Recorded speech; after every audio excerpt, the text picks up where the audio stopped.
ଜୟ ଜଗନ୍ନାଥ। ଦେଖୁ ଦେଖୁ ବର୍ଷଟି ସରି ସରି ଆସିଲା। ଆଉ ମାତ୍ର କିଛି ଦିନ ବାକି ରହିଲା। ଏ ବର୍ଷ କାହାର ଜୀବନରେ ସୁଖ ଆସିଲା ତ ଆଉ କାହା ଜୀବନରେ ଦୁଃଖ। କାହା ମୁହଁରେ ହସ ଫୁଟିଲା ତ ପୁଣି କାହା ଆଖିରେ ଲୁହ। ସେଇମାନଙ୍କ ମଧ୍ୟରୁ ମୁଁ ମଧ୍ୟ ଜଣେ। କହିବାକୁ ଗଲେ ଏ ବର୍ଷ ମୋର ବହୁତ ଖରାପରେ କଟିଲା। ଏଇ ବର୍ଷ ମୋ ମୁହଁରେ ହସ ତ ଥିଲା, କିନ୍ତୁ ଆଖିରେ ଢେର ସାରା ଲୁହ ଥିଲା। ଏ ବର୍ଷ ଅଜଣା ଲୋକଙ୍କୁ ଆପଣାର କରିଲି, ପୁଣି ନିଜର ଲୋକଙ୍କୁ ପର କରିଦେଲି। ଜାଣିନି କେଉଁଠି ମୋର ଭୁଲ ରହିଗଲା।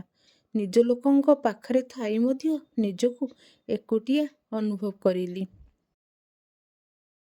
କିନ୍ତୁ ଏତେ ସବୁ ପରେ ବି ମୁଁ ଯଦି କାହା ମନରେ ଏଇ ବର୍ଷ କଷ୍ଟ ଦେଇଥାଏ, ତାହେଲେ ମୋତେ କ୍ଷମା କରିଦେବେ।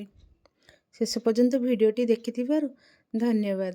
ସମସ୍ତଙ୍କୁ ଆଡ଼ଭାନ୍ସ ହାପି ନ୍ୟୁ ଇୟର୍। ଯଦି ମୋ ଭିଡ଼ିଓଟି ଭଲ ଲାଗୁଥାଏ, ଲାଇକ୍, ସେୟାର, ସବସ୍କ୍ରାଇବ୍ ଆଉ କମେଣ୍ଟ ମଧ୍ୟ କରିଦେବେ।